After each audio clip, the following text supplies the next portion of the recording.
Ahora que tengo la oportunidad de viajar y ver diferentes iglesias, como le está yendo el cuerpo de Cristo en otros lugares, he llegado a una visión más general de dónde estamos como iglesia en este país. También ahora tengo un agradecimiento mucho más profundo por dónde estoy. Es bueno volver y ver en esta congregación lo que Dios está haciendo entre ustedes. Uno no se da cuenta de los cambios hasta que se va y regresa. Vamos al capítulo 17 de Juan. Vamos al lugar santísimo. Siempre es un privilegio escuchar a alguien orando en privado, pero especialmente cuando esa oración viene de los labios de Jesús, el Hijo de Dios. Juan capítulo 17, página 140 en el Nuevo Testamento de la Biblia Buenas Nuevas. Cuando Jesús terminó de decir esto, miró hacia el cielo y dijo: Padre, la hora ha llegado. Da gloria a tu Hijo, para que el Hijo te dé gloria a ti. Porque le diste autoridad sobre toda la humanidad, para que pueda dar vida eterna a todos los que le diste. Y la vida eterna significa conocerte, como el único Dios verdadero. Y conocer a Jesucristo, a quien enviaste. He mostrado tu gloria en la tierra. Terminé el trabajo que me diste. Padre, dame la gloria en tu presencia, la misma gloria que tenía contigo antes que el mundo fuese hecho. Te he dado a conocer a aquellos que me diste del mundo. Te pertenecen y me los diste. Ellos han obedecido tu palabra. Y ahora saben que todo lo que me diste viene de ti. Les di el mensaje que me diste y ellos lo recibieron. Saben que es verdad que vengo de ti y creen que me enviaste. Yo oro por ellos, no oro por el mundo, sino por los que me diste, porque te pertenecen. Todo lo que tengo es tuyo, y todo lo que tienes es mío, y mi gloria se muestra a través de ellos. Y ahora yo voy hacia ti. Ya no estoy en el mundo, pero ellos están en el mundo. Santo Padre, manténlos a salvo por el poder de tu nombre, el nombre que me diste para que puedan ser uno, como tú y yo somos uno. Mientras estuve con ellos, los mantuve a salvo por el poder de tu nombre, del nombre que me diste. Los protegí y ninguno de ellos se perdió, excepto el hombre que estaba destinado a perderse, para que las Escrituras se hicieran realidad. Y ahora voy a ti y digo estas cosas en el mundo, para que tengan mi alegría en sus corazones, en toda su plenitud. Les di tu mensaje y el mundo los odiaba, porque no pertenecen al mundo, así como yo no pertenezco al mundo. No te pido que los saques del mundo, pero te pido que los mantengas a salvo del maligno. Así como yo no pertenezco al mundo, ellos tampoco pertenecen al mundo. Los dedico a ti mismo por medio de la verdad. Tu palabra es verdad. Yo los envié al mundo como tú me enviaste al mundo, y por ellos me dedico a ti, para que ellos también puedan estar verdaderamente dedicados a ti. Pido no solo por ellos, sino también por aquellos que creen en mí por su mensaje. Oro para que todos sean uno. Padre, que estén en nosotros como tú estás en mí y yo estoy en ti. Que sean uno, para que el mundo crea que tú me enviaste. Les di la misma gloria que tú me diste, para que sean uno, como tú y yo somos uno. Yo en ellos y tú en mí, para que ellos puedan ser completamente uno. Para que el mundo sepa que me enviaste y que los amas como me amas a mí. Padre, tú me los has dado y quiero que estén conmigo donde yo esté, para que puedan ver mi gloria, la gloria que me diste, porque me amabas antes de que el mundo se hiciera. Padre el justo, el mundo no te conoce, pero yo te conozco. Y estos saben que me enviaste. Yo les di a conocer quién eres y continuaré siéndolo para que el amor que me tienes esté en ellos. Y para que yo también esté en ellos. Oremos. Padre, reconocemos otra vez que sin ti no podemos hacer nada, que no puedo predicar sin ti y no podemos escuchar sin ti. Por lo tanto, te rogamos que nos des tu Espíritu Santo en tal medida que los secretos de tu corazón se revelen y la dirección para tu iglesia se nos muestre. Señor, estamos aquí y tu pueblo espera órdenes de arriba. Concédenos la gracia de la obediencia a lo que oímos. Y concédenos entender lo que oímos y traducirlo en acción y servicio. Y vamos a darte toda la alabanza y la gloria en el nombre de Jesús. Amén.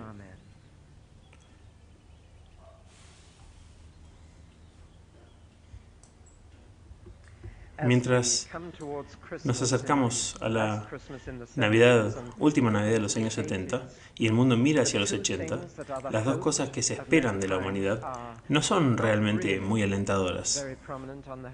En el horizonte, paz y prosperidad. De hecho, las perspectivas son sombrías a medida que avanzamos en una nueva década. Con lo que respecta a la paz, vivimos ahora en Irán lo que se ha descrito como la crisis internacional más grave desde Cuba en 1962. Y durante 3 días esta semana he estado sentado en Londres escuchando a un grupo de hombres del mundo islámico en lo que era aparentemente un seminario sobre Jerusalén, pero que resultó ser una plataforma para la Organización para la Liberación de Palestina, para que ella haga una llamada a la yihad, la guerra santa, un llamado a la sangre y un llamado a la demolición completa del Estado de Israel y la restauración de una república islámica en el Medio Oriente. Estuve asustado por la militancia, la agresión y la audacia con la que el Islam se está elevando hasta lo más alto en la escena política mundial. No es solo una crisis para el presidente Carter y debemos orar por él mientras trata de manejarlo, sino que es una crisis para el mundo. El Islam está marchando y es una falsificación de la fe verdadera. Más cerca de nuestro hogar, en Irlanda del Norte, no parece cerca la paz, especialmente ahora que tenemos un nuevo primer ministro en el sur de Irlanda, comprometido con la reunificación de toda la isla. Aunque ha denunciado al IRA, el ejército republicano irlandés, y más cerca de casa todavía hay todo tipo de posibilidades de tensión dentro de nuestra comunidad, debido a la amenaza de la prosperidad. Esa es la otra cosa que nos encantaría sentir que estará segura en los años 80, pero no lo estará. Sir Marcus Sif visitó recientemente Israel, es el dueño de la cadena Marks & Spencer y advirtió a Israel que, aunque ahora tienen una tasa de inflación del 150% anual, les ha sido demasiado fácil y que ya no pueden confiar en que el mundo financie o subsidie su estilo de vida. El primer ministro danés anunció en la televisión danesa hace 3 semanas al pueblo danés que la fiesta se acabó. Durante los 80 tendrán que pagar por los 70 y los 60. Eso es claro.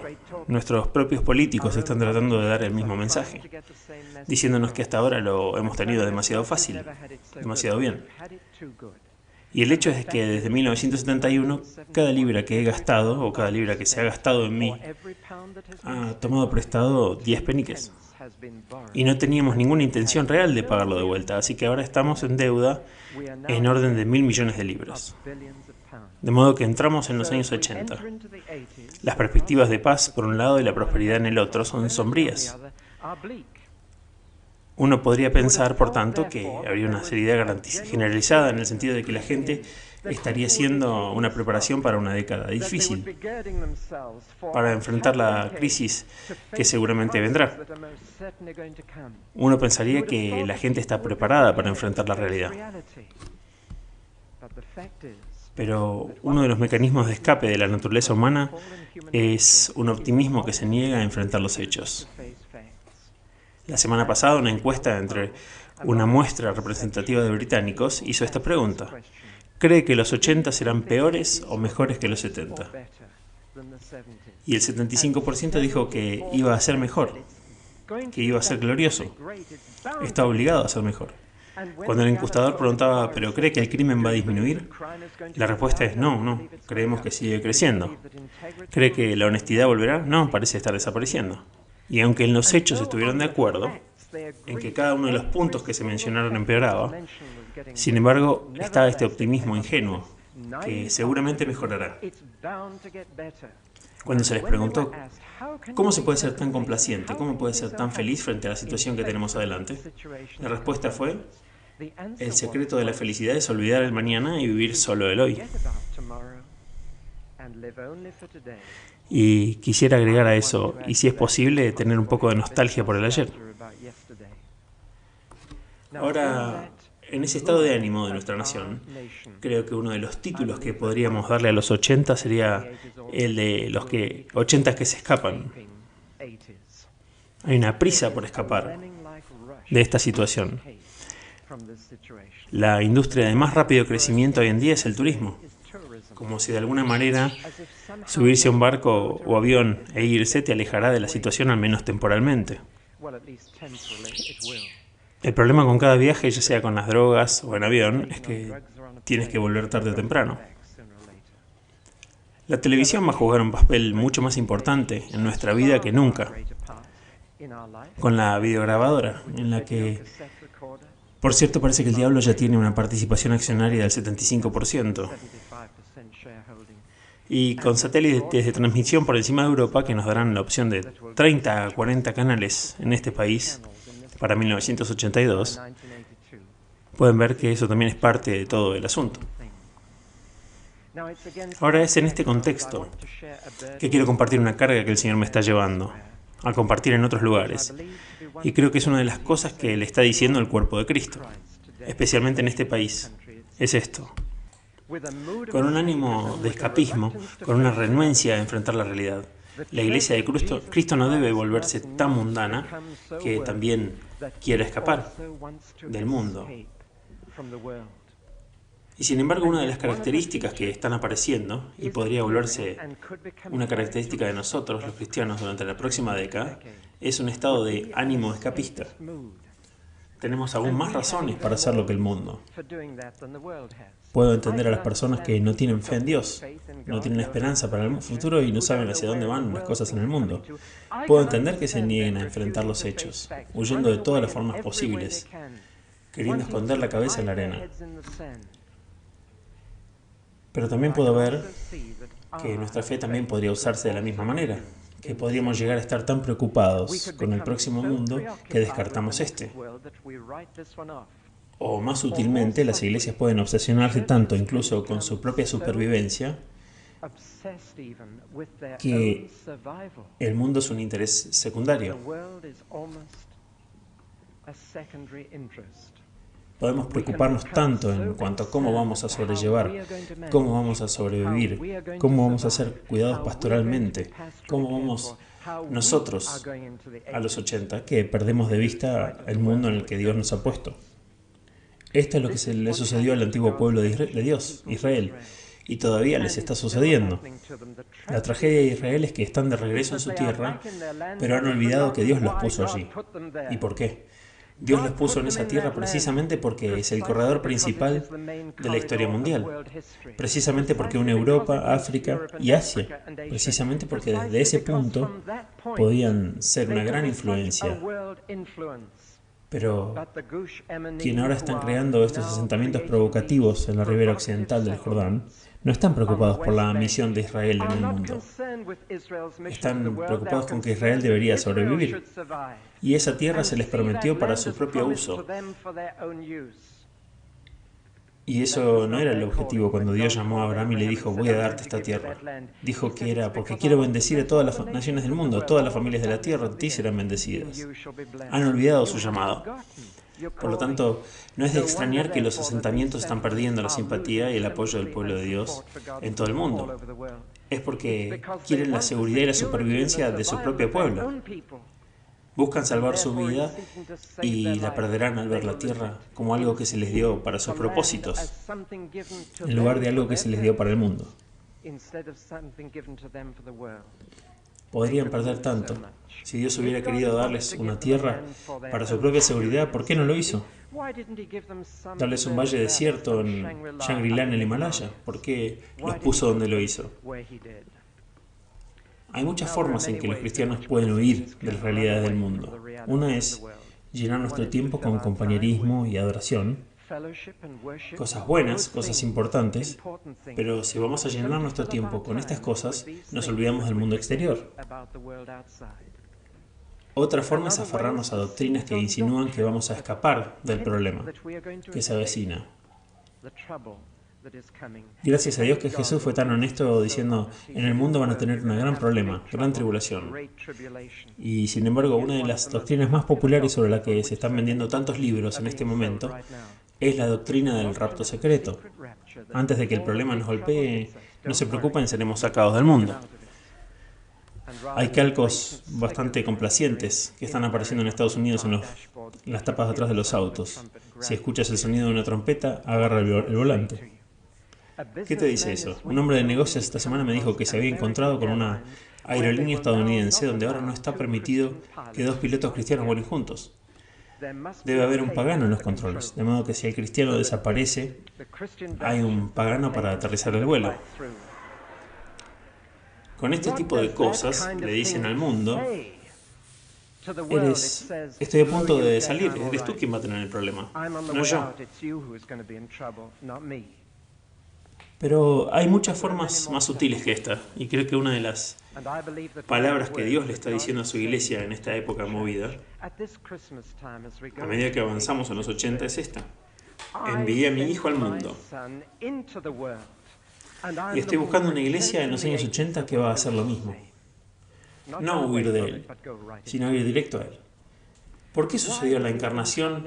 ¿Por qué nuestro Dios se contrajo a un instante y se hizo hombre incomprensiblemente? ¿Por qué nació el bebé en Belén? ¿Por qué el Hijo de Dios nació de María? ¿Por qué la palabra se hizo carne y habitó entre nosotros? La respuesta está en Hebreos capítulo 10. Cuando Cristo vino al mundo, le dijo a Dios, has preparado un cuerpo para mí. ¿Por qué? Vengo a hacer tu voluntad, oh Dios. Dios necesitaba un cuerpo, porque el cuerpo es la conexión entre la cabeza y el mundo. Lo que la cabeza desea hacer no lo puede hacer en el mundo sin un cuerpo. Esa es la función del cuerpo. Y así, cuando la Navidad pasó, cuando Jesús nació, Dios tenía un cuerpo en el mundo, enviado al mundo para que su voluntad se pudiera hacer en el mundo. Ese es un tema que debemos retomar esta época, porque somos el cuerpo de Cristo y durante los 70 creo que hemos aprendido mucho más sobre el cuerpo de lo que solíamos saber. Ahora sabemos que la iglesia no es un edificio, que podríamos arreglarnos sin este hermoso edificio. La iglesia aquí es el cuerpo. Hemos entendido esto y hemos entendido que el cuerpo no es un ministro que se levanta y dice las cosas para el otro. Un cuerpo es donde cada miembro está funcionando en relación con otros miembros y donde los ministros van juntos con los miembros. Entendemos todo eso ahora, pero hay una dimensión de la vida corporal que aún no hemos comprendido lo suficiente. Y es que el cuerpo no es principalmente para traer placer a la cabeza, sino para posibilitar a la cabeza a hacer algo en el mundo. Esto sale en esa oración del sumo sacerdote Cristo la noche antes de morir. Por eso lo leí. Esta semana me sorprendió que a diferencia de nuestras oraciones, a diferencia de gran parte de nuestra adoración, la oración de Él se refiere al mundo. La palabra mundo aparece 17 veces en una oración corta. En la noche antes de morir, Jesús ora frente a sus discípulos para que puedan participar de su corazón y ver en sus pensamientos y sentimientos. Ora una y otra vez. Mundo, mundo, mundo, mundo. 17 veces. Es la palabra clave de la oración para Jesús. Él es consciente de que abandona el mundo. Él regresa con el Padre de regreso a su gloria. Pero no se llevará a sus discípulos con Él. Ya les dijo que un día lo hará. Un día regresará y los llevará consigo. Pero ahora está diciéndole que los deja allí. Señor, como me enviaste al mundo, ahora los estoy enviando al mundo. Esa es su oración. No hay indicios de que los va a ayudar a huir o a escapar. Los quiere allí donde está. van a ser su cuerpo nuevo, ya que cuando nació se le dio un cuerpo para que él hiciera la voluntad de Dios en el mundo, para que pudiera ir al mundo. Ahora tendrá otro cuerpo, no un cuerpo para huir, sino un cuerpo para estar allí. Ahora Jesús no oró por el mundo, pero sí oró por ellos, por aquellos hombres que se le habían dado del mundo. Comienza la oración diciendo: gracias por esto que me diste del mundo. Ahora voy a empujarlos de vuelta. Eso es lo que el Señor hace con la gente. Él no te llamó a la iglesia para sacarte fuera del mundo. Él te llamó para enviarte de regreso y continuar con el trabajo que vino a hacer la voluntad de Dios. No podemos esperar cambiar al mundo si la iglesia no está dispuesta a salir. Y si bien es cierto que tenemos una preocupación por el evangelismo, y hay iniciativas de evangelismo que ahora están surgiendo para los años 80, creo que todavía es cierto que al menos 3/4 partes de nuestra preocupación dentro del cuerpo de Cristo es cómo hacer que el cuerpo funcione. 3/4 partes de nuestro tiempo, esfuerzo y energía se gastan de esta manera. Y Dios mira hacia abajo desde el cielo y dice: ¿podría tener un cuerpo que esté dispuesto a ir directo a donde fue mi hijo? Ir a exponerse, a ser vulnerable, a hacer mi voluntad allí. Eso es lo que significa poseer la tierra, ir al mundo. La tierra ya está habitada, es un lugar hostil, pero ahí es donde Dios quiere que estemos. Ahora me voy a atrever a repetirme, como si no estuviera acostumbrado a hacerlo. Vamos a volver al pasado mes de octubre, a un domingo por la noche, y compartir de nuevo solo algunas cosas de las que compartí. Merecen repetirse, deben repetirse. Son parte de la carga que me encuentro compartiendo, mientras me muevo alrededor de un grupo cristiano a otro. Y como no todos ustedes estaban allí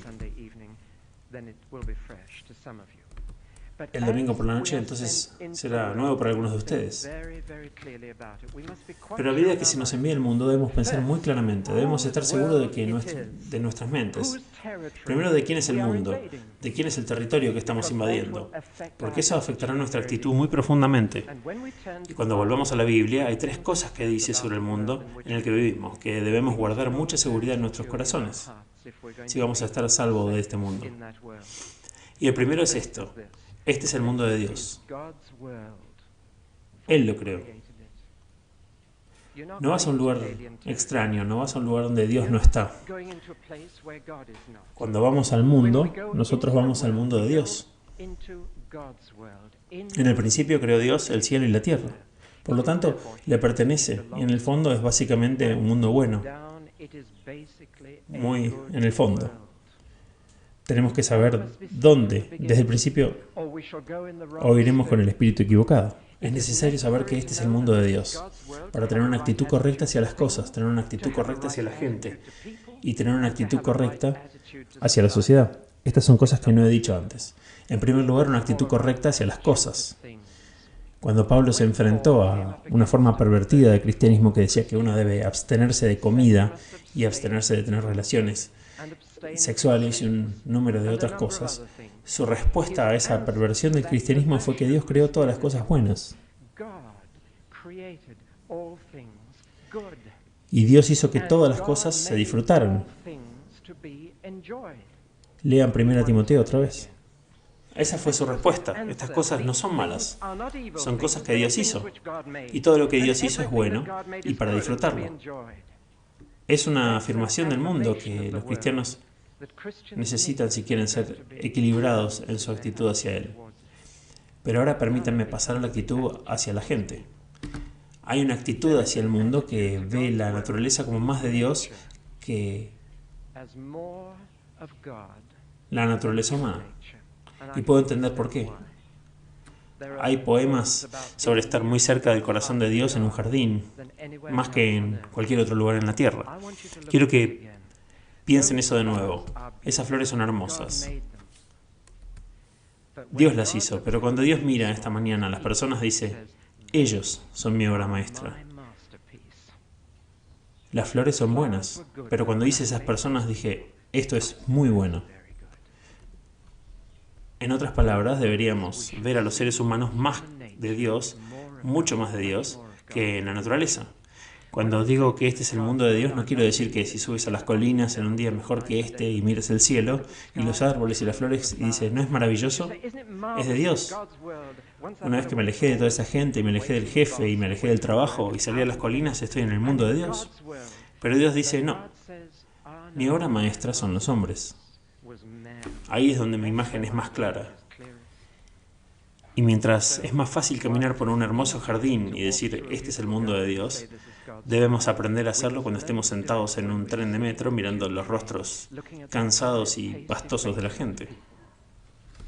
El otro día, caminando por el medio de una ciudad industrial, pensé, bien, me alegro de no vivir aquí. Y entonces tuve que detenerme en seco y decir, pero Dios, este es tu mundo. Miras hacia el cielo y dices, bueno, ese es el mundo de Dios, esas hermosas nubes. Y la vocecita en el interior dice, no, este es mi mundo. Este es el mundo que amaba. No es que Dios amó tanto a las flores y los árboles que dio a su Hijo unigénito. Fue que amó tanto a la gente que le dio a su Hijo unigénito. Ese es el mundo que amaba. Y quiero decir con todo el énfasis que puedo que Dios todavía ama este mundo. Y es con ese espíritu que estamos llamados a entrar en él, para verlo como el mundo de Dios, el cual ama. Ama a esas personas en el tren subterráneo. Por eso quiere que su cuerpo en este mundo transmita ese amor.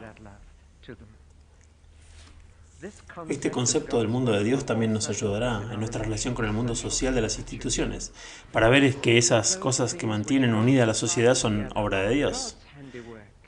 Para ver sobre todo que la familia es la unidad de Dios que mantiene unida a la sociedad. Para ver al gobierno como ministros ordenados por Dios para la restricción del mal. No nos reímos del gobierno, no ridiculizamos a los políticos, no nos sumamos a las críticas generales y las quejas. Cuando se ve al gobierno como parte de un instrumento ordenado por Dios, en el mundo de Dios, entonces es la primera verdad que debemos sostener con firmeza. Si vamos a ser confiados e ir al mundo de Dios al que entramos, Él lo ama, lo hizo, si está enojado con Él, pero todavía lo ama. Y ese amor todavía está allí. Juan 3:16 no ha sido cancelado. Por lo tanto, cuando entremos en el mundo, vamos al lugar que Dios ama. Vamos a la gente a la que Dios ama. La segunda verdad que la Biblia quiere que mantengamos muy claramente es que este también es el mundo de Satanás. Por eso ya no es bueno. Por eso necesitamos saber quiénes somos. Tenemos que luchar tan fuertemente. Por eso tenemos que andar con cautela. Por eso que los cristianos no creen en la mentira de que los verdaderos enemigos, las personas reales que causan el mal, son los seres humanos. Es tan fácil para los capitalistas culpar a los comunistas, para el negro culpar al blanco, para el judío culpar al árabe. Como todo el odio que he escuchado esta semana. Tanta malicia, sería tan fácil decir, esos musulmanes son el enemigo. Tenemos que deshacernos de los musulmanes. Entonces tenemos paz en el Medio Oriente. Los otros dicen, si tan solo pudiéramos deshacernos de estos sionistas, tendríamos paz en el Medio Oriente. No es así. No luchamos contra la carne y la sangre. No vamos al mundo viendo a ningún hombre como enemigo. Vamos al mundo diciendo que no luchamos contra la carne y sangre, sino contra principados y potestades. No nos hacemos ilusiones. El enemigo ha capturado grandes áreas de la sociedad para él. Intentemos y comprendamos por un momento la estrategia del diablo. ¿Dónde esperarían encontrar al diablo en el mundo? Al encontrarse bajo un ataque real. Permítanme preguntarles, ¿esperarían encontrar al diablo más en el trabajo, en el mundo de la medicina o en el mundo de los medios? Piénsenlo. ¿Esperarían encontrar al diablo más activo en una universidad o en un lugar para los ancianos? ¿En el Museo Británico o en el Parlamento? Cuando les hago estas preguntas se empiezan a dar cuenta de que estamos enfrentándonos a una estrategia y el diablo va por esos lugares de influencia y poder donde se configuran los destinos, donde se ejerce el poder. Sabemos que ahora podemos mantenernos alejados de las áreas que Él ha conquistado. Pero una de las oraciones que creo que el Señor quiere que oremos es que Él nos muestre dónde el diablo tiene más presencia y pedirle al Señor, ¿podrías por favor enviar tu cuerpo allí? Y ahí es donde será la lucha más grande. Si los cristianos permanecen en aquellas partes de la sociedad que no están en la prioridad del diablo, la batalla no se realizará. Podremos escapar de algunos de los problemas más profundos, pero si comenzamos a preguntar hacia dónde se dirigen, qué áreas de la sociedad está ocupando, les diré que los medios de comunicación son una de ellas. Y nuestras oraciones podían concentrarse allí mismo y preguntarle al Señor, ¿pondrás tu cuerpo allí? Pude conocer no hace mucho tiempo al director de la serie inglesa Crossroads, que ha sido cristiano durante 4 años. Un hombre encantador, uno de los cristianos más adorables que he conocido en años. Parece haber crecido mucho en 4 años y me dijo, como en Crossroads, lo cual nunca se había cruzado por mi mente. No soy bueno en esa serie. No soy un fan. Pero aquí hay un director que me dijo que ese era su campo de batalla. Aquí es donde había que encontrar a Satanás con Cristo, en confrontarlo con Cristo. Y esas son las cosas que no voy a permitir entrar en este programa. Aquí está el cuerpo de Cristo, ahí mismo, en los medios de comunicación, que he visto por alrededor de 13 millones de personas a la semana. Pero Él está ahí y es el mundo del diablo y nunca debemos subestimar las fuerzas que vamos a encontrarnos y deberíamos estar listos para analizar su estrategia. Pero la tercera verdad que debemos comprender con firmeza y mantener el equilibrio con las otras dos es gloriosa. Este también es el mundo de Cristo, porque Él lo ha conquistado. Y esa es la tercera gran superpotencia en la situación mundial. Una de las cosas que Jesús dijo una vez es esto: anímense, anímense, he vencido al mundo. ¿En qué sentido quiso decir eso? Tenemos que ser honestos sobre esto. La gente puede decirnos, el cristianismo ha estado en el mundo 2000 años. ¿Y qué diferencia ha hecho? No es un mundo mejor, sigue siendo un mundo muy malvado. ¿En qué sentido Jesús ha vencido al mundo? Vamos a andar nuestro camino hacia la comprensión de lo que significa eso. Quiero decir esto: cada vez que Jesús se enfrentó con el mundo en cualquier forma, nunca lo mejoró.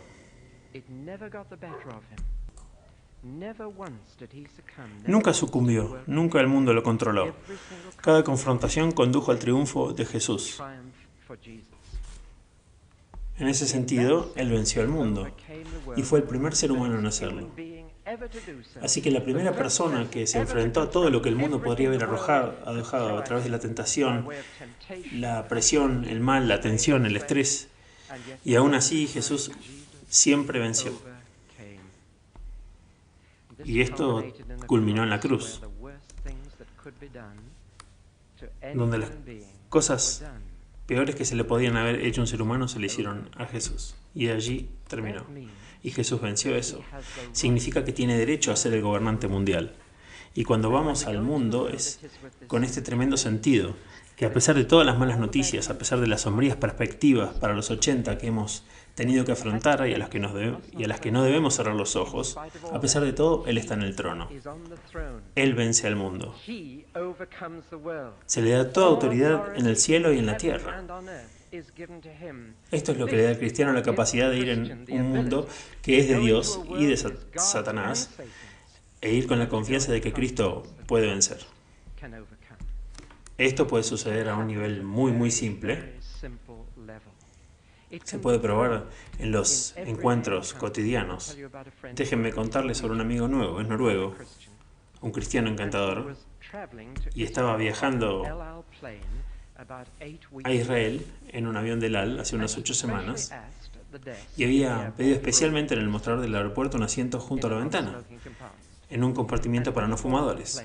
Cuando abordó el avión, encontró que en su fila, sentado en el asiento de la ventana, había un judío ortodoxo sentado allí, mirándolo con una especie de expresión que decía: te desafío a que intentes moverme. Sé que es tu asiento, pero llegué aquí primero. Eso es lo que quería decir con los ojos. Él se sentó silenciosamente, el avión despegó y el hermano noruego empezó a hablar con este judío ortodoxo y le dijo simplemente que tenía algo que preguntarle. El judío dijo, ¿qué es? Él dijo, quiero pedirte perdón, soy cristiano. Y cuando pienso en todo lo que los cristianos le han hecho a ustedes los judíos, me avergüenzo.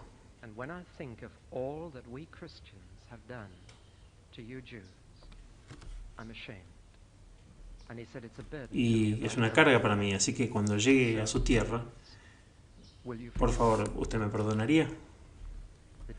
El judío no sabía muy bien qué hacer, así que se levantó de su asiento y le dijo, creo que este es su asiento.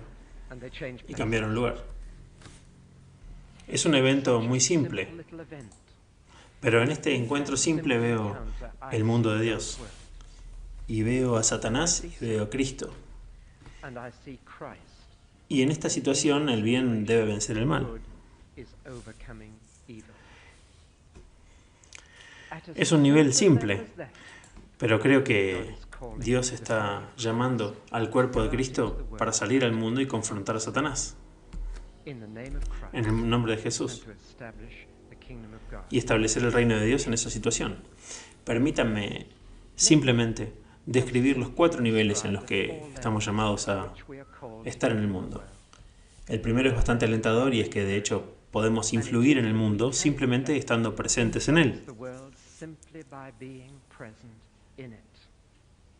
Simplemente estando presentes en él.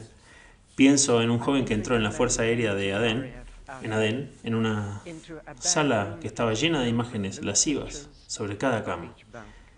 Y de la bolsa de su equipo sacó su alfiler y sacó una foto de Jesús y la colgó junto a su cama. Y en 2 días todas las demás fotos habían sido sacadas de las paredes. Pienso en otro hombre del que me dijeron recientemente, cuando él está en la habitación, siento que no puedo mentir. Pienso en Edgar Wallace, que vivía en la misma calle que un cristiano llamado Benjamin Heller. Y Edgar Wallace, el escritor de novelas de misterio que no tenía verdadera fe en Dios, dijo, no puedo ser ateo mientras Benjamin Heller viva en nuestra calle. Aquí está la primera forma en la que los cristianos van a ser una influencia en el mundo. Sal y luz. Pero estas 2 imágenes tienen dentro de sí 2 principios muy profundos. Uno es que un cristiano debe estar en el mundo para actuar. Y la segunda es que el mundo no debe actuar en el cristiano. ¿No es extraño que tan a menudo hayamos interpretado la enseñanza bíblica sobre el mundo en el sentido de que debemos salir del mundo? De hecho, por lo general, cuando lo hacemos, traemos mucho del mundo con nosotros. Fue San Antonio quien descubrió este principio en el desierto. De hecho, es lo contrario. Jesús oró para que no nos saque del mundo, sino para que fuéramos a Él, pero guardarnos del maligno. Ya ven que la sal no sirve de nada una vez que el mundo se ha metido y se ha mezclado. Y la luz no sirve de nada si no se coloca donde los hombres puedan verla. Los hombres no nos ven en las reuniones de oración, ellos no nos ven en los servicios, nos ven cuando estamos en el candelabro. Y por lo tanto, el mensaje de sal y luz es que el mundo no debe estar en nosotros, sino que debemos estar nosotros en el mundo. Entonces, sin decir nada, simplemente por ser lo que Dios nos ha llamado a ser, ya somos una influencia. El segundo camino es preguntar qué zonas del mundo puedo reclamar para Jesucristo. El fin de semana pasado estuve en una ciudad industrial en los Midlands y conocí a 3 hombres en 24 horas. Cada uno de ellos emociona mi corazón, porque la industria es toda un área de la vida que no ha sido tocada por Jesucristo. El primer hombre que conocí era un gerente de una pequeña fábrica de filtros de aceite para autos, que era miembro del Ejército de Salvación. Dirigió las canciones de la banda, pero como gerente en la fábrica tenía un sinfín de problemas. En la planta había sindicalistas y finalmente estaba desesperado en su trabajo como gerente. Y decidió hacer algo que se le debería haber ocurrido mucho antes. Pero fue un nuevo pensamiento. Le dijo, Jesús, voy a llevarte al taller.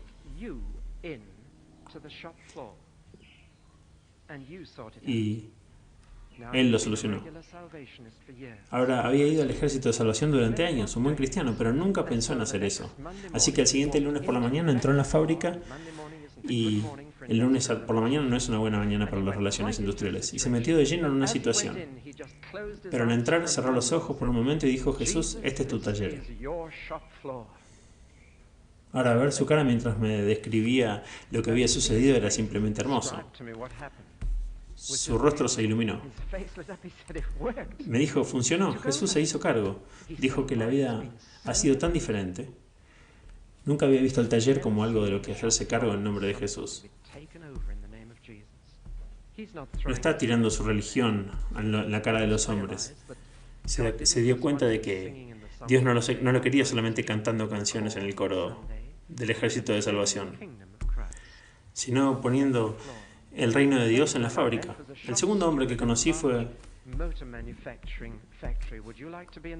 un hombre de una tienda, de una fábrica de motores.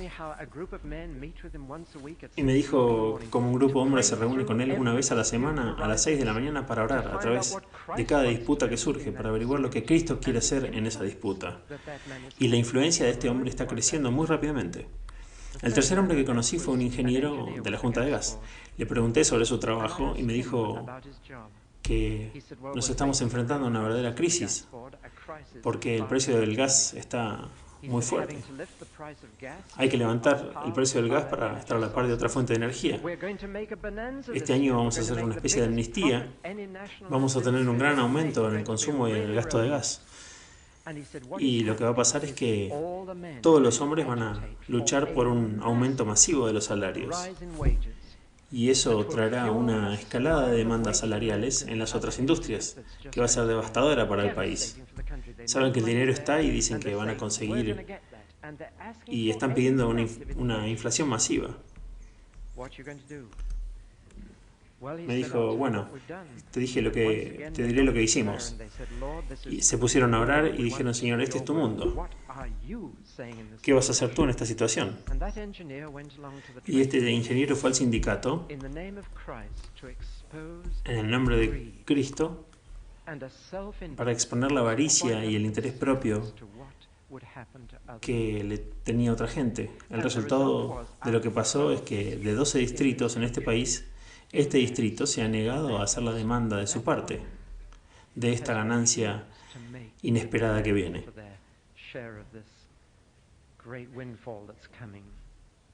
Y esto ha ido hasta la cima, pero los otros 11 lamentablemente han dicho que van a pedir ese dinero. Aquí estaba este hombre y ejerció una influencia sobre otros no cristianos que llegaron a ver que esto era avaricia e interés, y estaba luchando en contra de los demás, y ciertamente lo estaba haciendo por amor al prójimo. Los sindicatos se construyeron en base a la preocupación por los demás, se construyeron en base al amor al prójimo. Tanto es así que a una reunión sindical se le sigue llamando capilla. Así que fue en esta capilla donde los cristianos decían: podemos tomar esta parte del mundo para Cristo, y vamos a hacerlo. Fue muy emocionante conocer a esos tres, que entendieron que el Señor está llamando a una demostración dentro del reino de Satanás, del reino de Dios. Y se dieron cuenta de que el mundo puede ser ganado y puede ser restaurado. La tercera cosa que debemos hacer, y somos llamados al mundo, es ir a liberar a los individuos de los poderes de las tinieblas. Esta es la llamada a la evangelización. Es la triste verdad que todavía hasta el día de hoy 33 cristianos tardan 12 meses en ganar a una sola persona para Cristo, estadísticamente. Es un pensamiento que hace preocuparse, que se da en este país y que no es cierto en otros lugares. ¿A quién tienes en la mira? ¿Tienes a alguien que realmente esperas ganar para el Señor?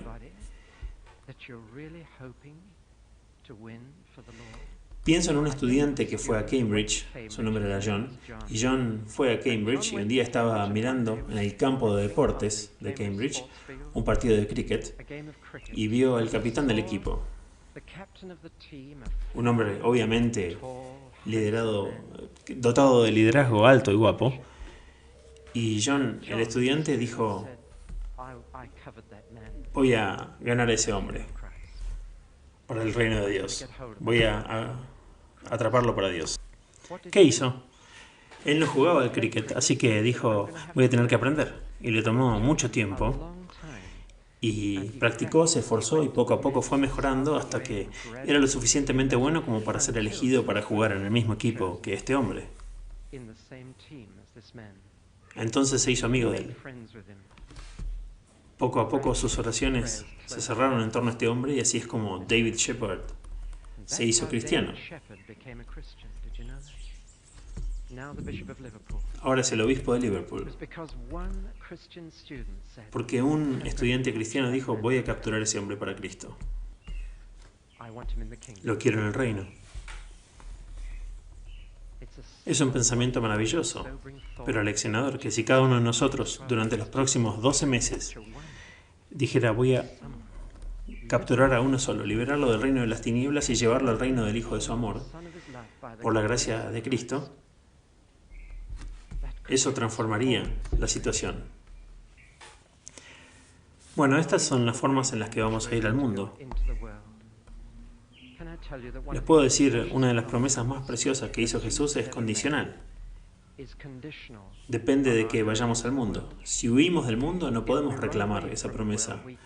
Si nos refugiamos en un gueto espiritual, si nos preocupamos tanto por nuestras propias preocupaciones y nuestra propia supervivencia, entonces la ley espiritual operará.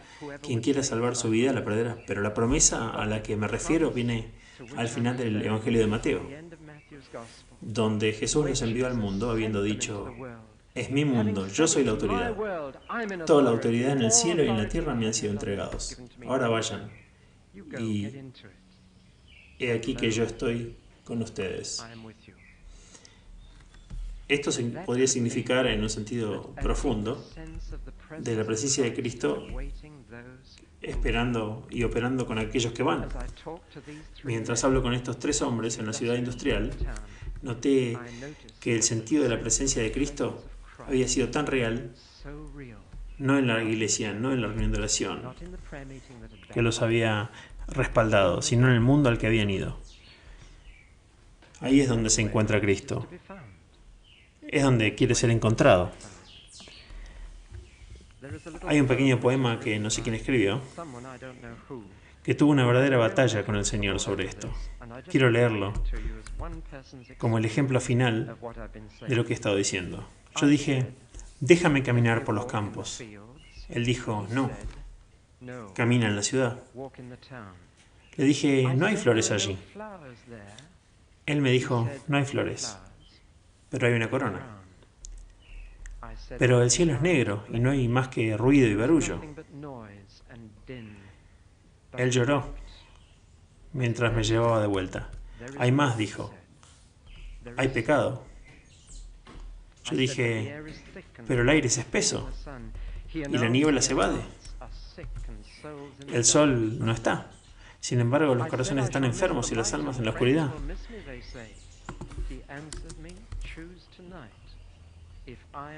Mis amigos me echarán de menos. Me contestó, elija esta noche, si yo te voy a echar de menos. Le pedí que me diera tiempo, le dije que era difícil de decidir. ¿No parecerá difícil en el cielo tener que seguir los pasos de tu guía? Eché una mirada a los campos y luego caminé a la ciudad. Dejaré las flores por mi corona. Entonces, en su mano fue la mía, y en mi corazón entró Él. Y yo camino en una luz divina, en el camino que tenía miedo de ver.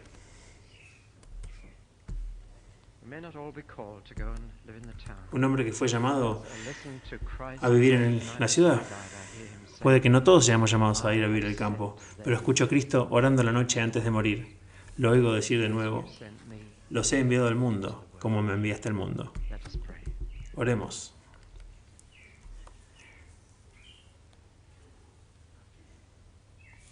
Padre, tenemos que confesar que no nos gusta ir por el mundo. Es un lugar difícil. Es un lugar extraño. No sentimos que pertenecemos. Somos inadaptados sociales. Nos resulta mucho más fácil estar con tu gente que con los que viniste a salvar. Señor, te pedimos que le hables a tu cuerpo al entrar en esta nueva década. ¿Nos mostrarás en qué parte del mundo podemos influir? ¿Nos mostrarás dónde quieres que estemos? Señor, te pedimos simplemente dos cosas. Por favor, ponnos en el mundo y por favor, saca al mundo de nosotros. Nos damos cuenta de que la oración es una oración muy grande para orar, pero sin embargo, nos atrevemos a pedirlo. Por el bien del mundo que amas, Señor, llámanos de nuevo a ir. Por tu nombre. Amén.